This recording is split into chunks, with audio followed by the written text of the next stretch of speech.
of the cabins, there was a dining room with a dining table that had been designated for our workshop.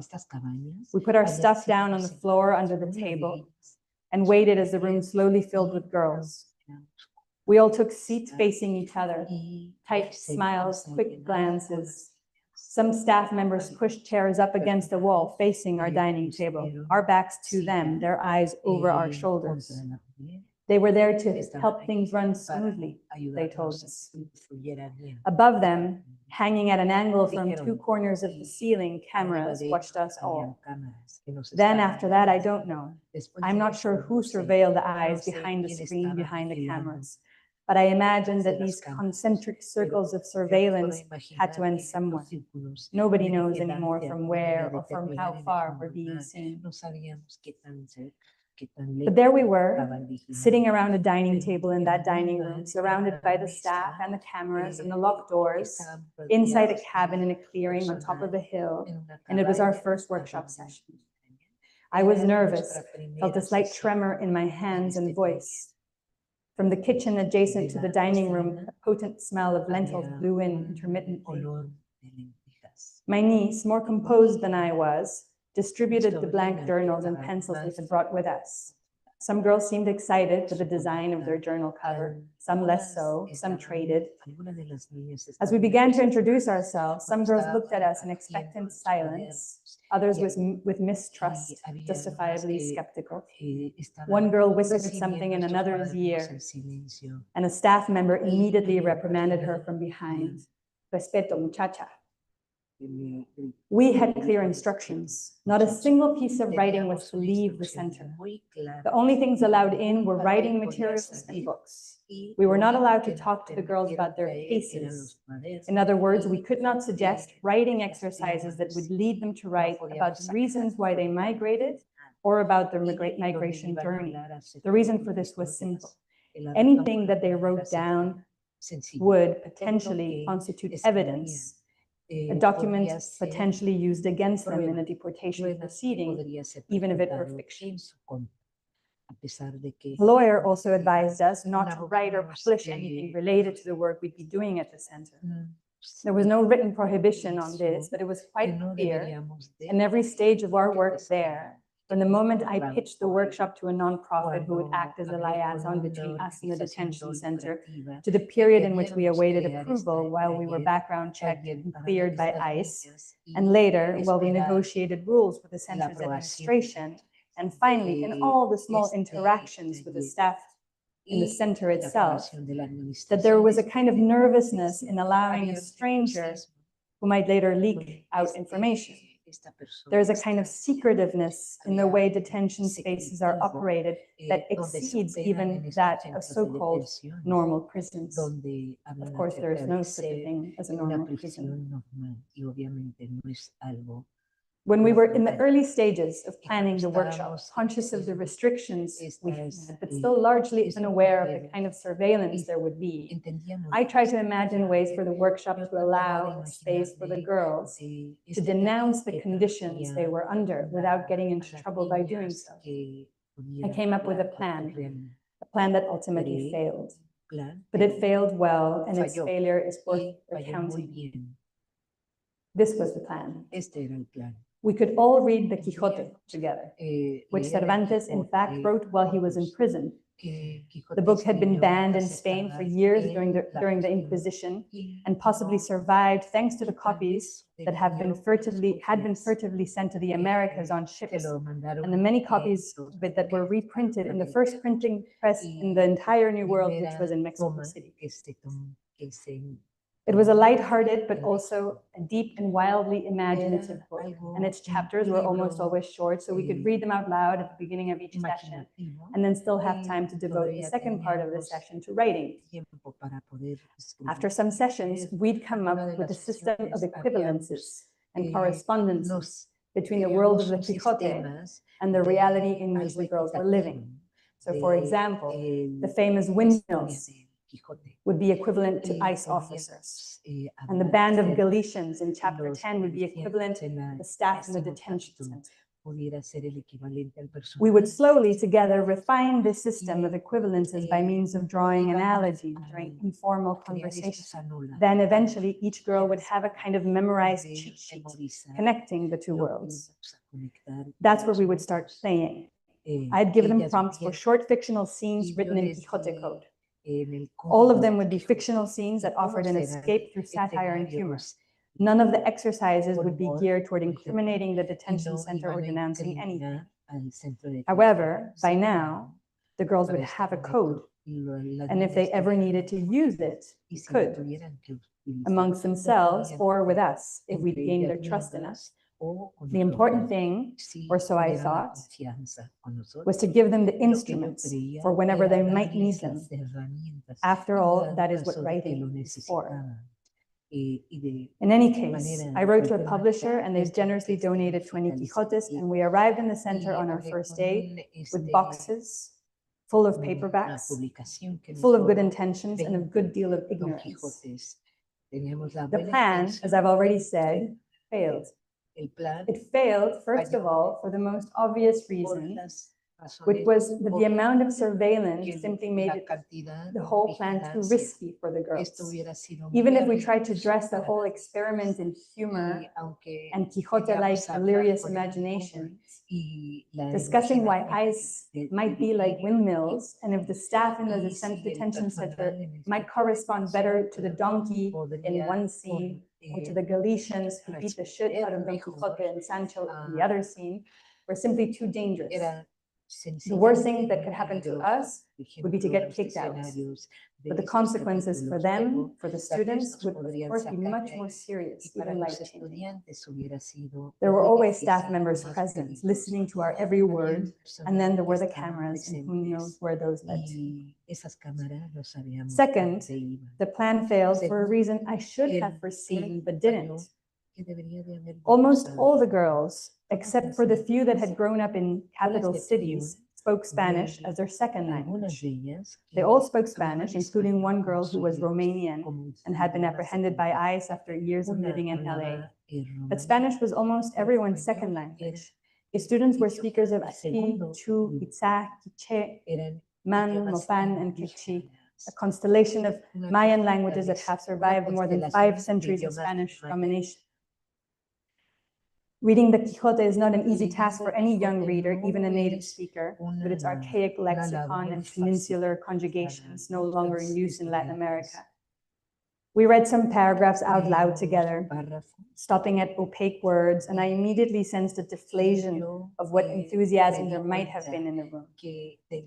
I also suppose that a story about an old man from La Mancha was not immediately appealing for teenage girls.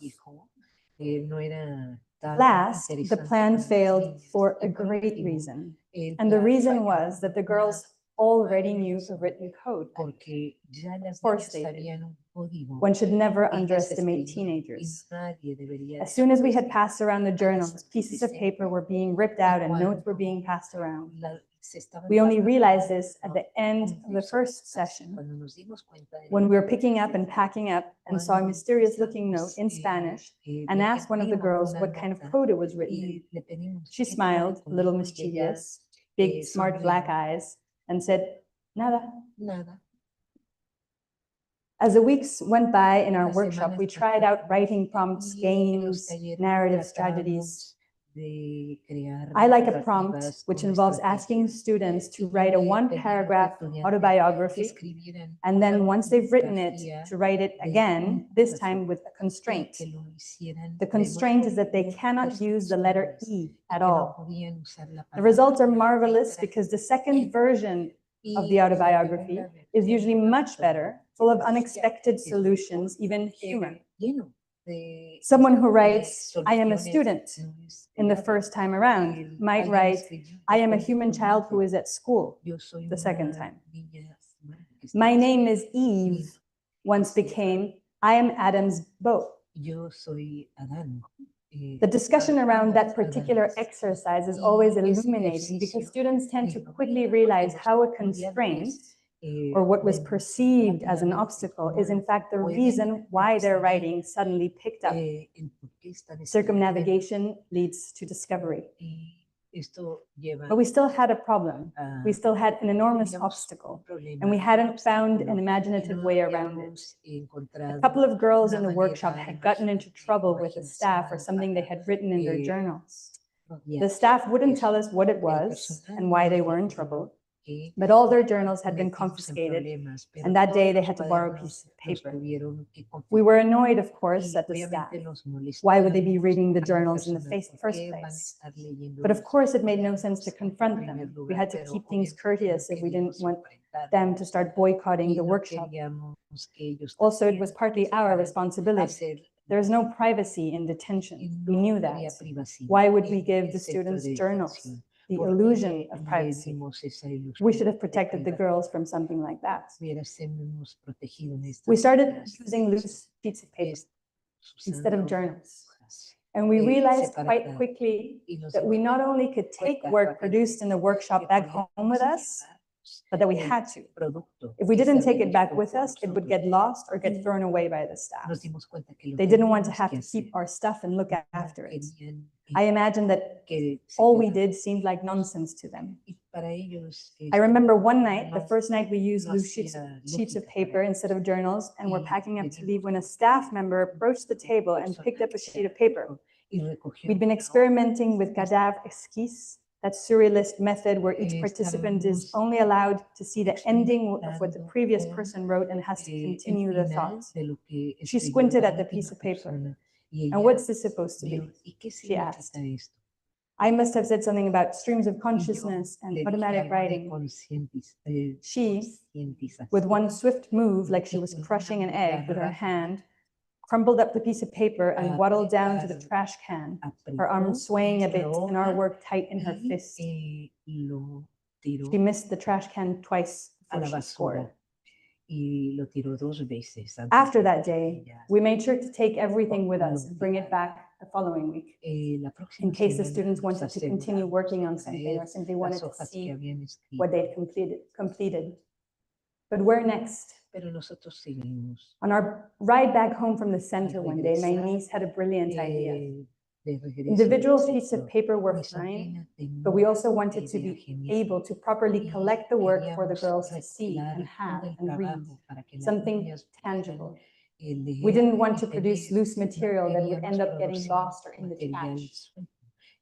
We'd make a fanzine, she suggested. We'd use individual sheets of paper to continue working, but we'd slowly glue them on a larger poster board. Also, there was something innocuous about poster boards.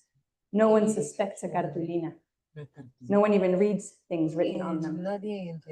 And just in case, we'd add an extra layer of protection. Each girl would choose a pen name and would use it if and when they wanted. We were covered. We arrived at next week's session full of new enthusiasm. My niece led the session, explained what a fanzine was and how we would be writing collectively.